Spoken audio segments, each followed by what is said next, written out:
Hello little cubs, I hope you're all doing well, and welcome back to more story time with Mama Bear. Tonight's story is The Tale of Mrs Tittlemouse by Beatrix Potter. So I want you all to get nice and comfortable, and I hope you enjoy. Once upon a time, there was a wood mouse, and her name was Mrs Tittlemouse. She lived in a bank under a hedge. Such a funny house. There were yards and yards of sandy passages leading to storerooms and nut cellars and seed cellars, all amongst the roots of the hedge. There was a kitchen, a parlour, a pantry, and a larder. Also, there was Mrs Tittlemouse's bedroom, where she slept in a little box bed. Mrs Tittlemouse was a most terribly tidy, particular little mouse, always sweeping and dusting the soft sandy floors. Sometimes a beetle lost its way in the passages. "Shoo, shoo, dirty little feet," said Mrs Tittlemouse, clattering her dustpan. And one day, a little old woman ran up and down in a red, spotty cloak. "Your house is on fire, Mother Ladybird! Fly away home to your children!" Another day, a big fat spider came in to shelter from the rain. "Beg pardon, is this not Miss Muffet's?" "Go away, you bold, bad spider, leaving ends of cobweb all over my nice clean house." She bundled the spider out her window. He let himself down the hedge with a long, thin bit of string. Mrs Tittlemouse went on her way to a distant storeroom to fetch cherry stones and thistledown seed for dinner. All along the passage she sniffed and looked at the floor. "I smell a smell of honey. Is it the cowslips outside in the hedge? I am sure I can see the marks of little dirty feet." Suddenly, round a corner, she met Babbity Bumble. "Bzzz, bzzz, bzzz," said the bumblebee. Mrs Tittlemouse looked at her severely. She wished that she had a broom. "Good day, Babbity Bumble. I should be glad to buy some beeswax, but what are you doing down here? Why do you always come in at a window and say, 'Bzzz, bzzz, bzzz'?" Mrs Tittlemouse began to get cross.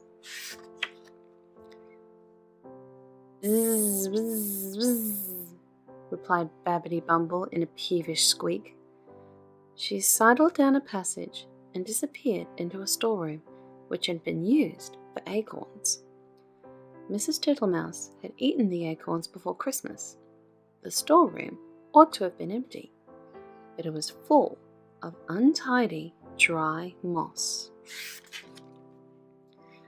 Mrs Tittlemouse began to pull out the moss. 3 or 4 other bees put their heads out and buzzed fiercely. "I am not in the habit of letting lodgings. This is an intrusion," said Mrs Tittlemouse. "I will have them turned out." Buzz, buzz, buzz. "I wonder who would help me." Buzz, buzz, buzz. "I will not have Mr Jackson. He never wipes his feet." Mrs Tittlemouse decided to leave the bees till after dinner. When she got back to the parlour, she heard someone coughing in a fat voice, and there sat Mr Jackson himself. He was sitting all over a small rocking chair, twiddling his thumbs and smiling, with his feet on the fender. He lived in a drain below the hedge, in a very dirty, wet ditch. "How do you do, Mr Jackson? Dearie me, you have got very wet."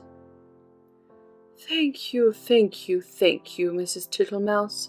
I'll sit a while and dry myself, said Mr. Jackson. He sat and smiled, and the water dripped off his coat-tails. Mrs. Tittlemouse went round with a mop. He sat such a while that he had to be asked if he would take some dinner. First, she offered him cherry stones. Thank you, thank you, thank you, Mrs. Tittlemouse. No teeth, no teeth, no teeth, said Mr. Jackson. He opened his mouth most unnecessarily wide. He certainly had not a tooth in his head. Then she offered him thistledown seed. Tiddly, widdly, widdly, puff, puff, puff, said Mr. Jackson. He blew the thistledown all over the room. Thank you, thank you, thank you, Mrs. Tittlemouse. Now, what I really, really should like would be a little dish of honey. I am afraid I have not got any, Mr. Jackson, said Mrs. Tittlemouse. Tiddly, widdly, widdly, Mrs. Tittlemouse, said the smiling Mr. Jackson. I can smell it. That is why I came to call. Mr. Jackson rose ponderously from the table and began to look into the cupboards. Mrs. Tittlemouse followed him with a dishcloth to wipe his large wet footmarks off the parlour floor.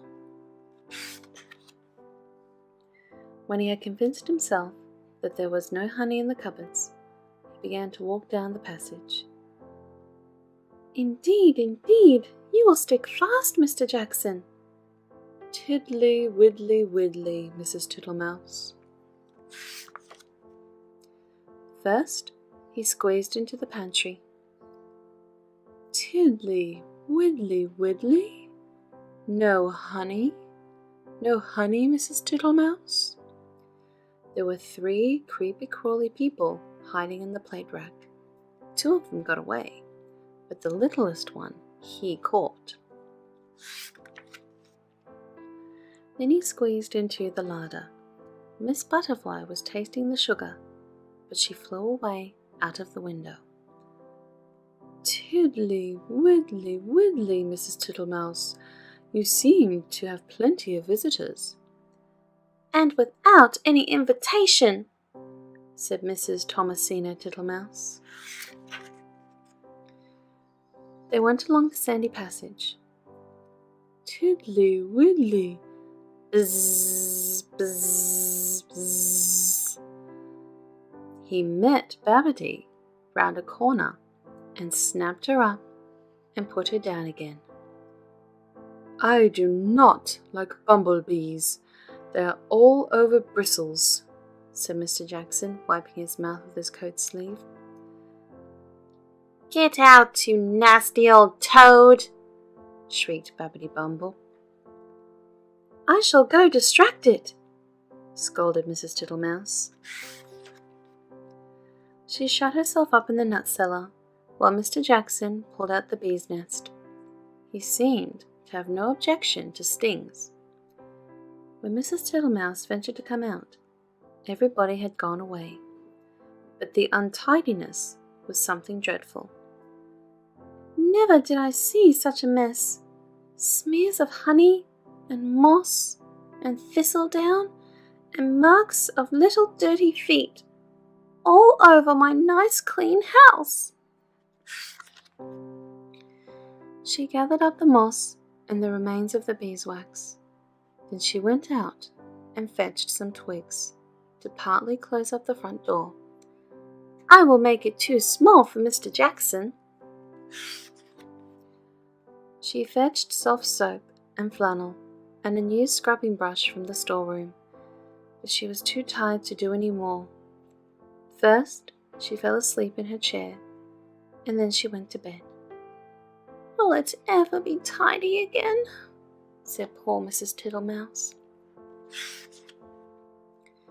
Next morning, she got up very early and began a spring cleaning which lasted a fortnight.